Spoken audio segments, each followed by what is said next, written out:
Hi friends, நம்ம இன்னைக்கு வாழைக்காய் வறுவல் தான் பார்க்க போகிறோம். நான்வெஜ் ஸ்டைலில் கசகசா ஒரு ஸ்பூன் கொத்தமல்லி, மிளகாய் எல்லாத்தையும் ஒரு 1/2 ஊற வச்சுக்கோங்க தண்ணியில்.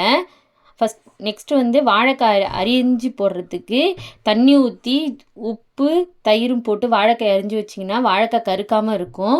நெக்ஸ்ட்டு வெங்காயம், ஒரு பெரிய வெங்காயம் 1, தக்காளி 1, ஒரு 10 பல் பூண்டு, அப்புறம் இதை ஊற வச்சது எல்லாத்தையும் சேர்த்து நைஸாக பேஸ்ட்டாக அரைச்சி வச்சுக்கிங்க. எல்லாத்தையும் கொஞ்சம் உப்பு போட்டுக்கிங்க. இதுலேயே நான் உப்பு போட்டுக்கிட்டேன், உப்பு போட்டுக்கிங்க. நல்லா நைஸாக பேஸ்ட்டாக அரைச்சிக்கிங்க. அப்போ தான் நம்ம வறுக்கும்போது காயோடு சேர்ந்து நல்லா வரும். எல்லாத்தையும் நல்லா நைஸாக அரைச்சிக்கலாம் மிக்ஸி ஜாரில் போட்டு.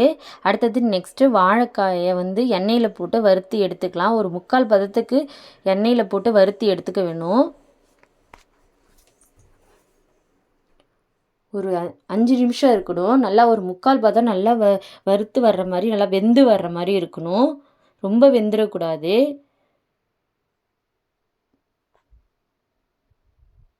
இது மாதிரி ட்ரை பண்ணுங்கள், சூப்பராக இருக்கும், செம டேஸ்ட்டாக இருக்கும். இந்த வாழைக்காய் வறுவலை நம்ம ஒரு டூர் போகிறோன்னா, ட்ராவல் போகிறோன்னா இது மாதிரி எடுத்துகிட்டு போகிறதுக்கு சூப்பராக இருக்கும். ஏன்னா தண்ணி நம்ம நிறைய யூஸ் பண்ண போகிறதில்ல, அதனால சூப்பராக இருக்கும்.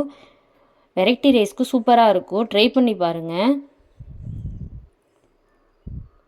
அப்படியே மீன் வறுக்கிற மாதிரியே இருக்கும் டேஸ்ட்டு.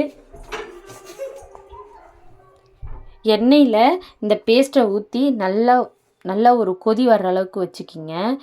அப்போ தான் எண்ணெயில் நல்லா மிக்ஸ் ஆகிருக்கும். நெக்ஸ்ட்டு மஞ்சத்தூள் போட்டுக்கலாம். போட்டு அந்த வறுத்து வச்ச வாழைக்காய் எடுத்து அதிலே கொட்டிக்கிங்க. கொட்டிக்கிட்டு கொஞ்சம் ஒரு 1/2 hour சிம்மிலே வச்சு வேக வைங்க. டேஸ்ட்டாக இருக்கும். இதே மாதிரி ட்ரை பண்ணுங்கள். பாய்.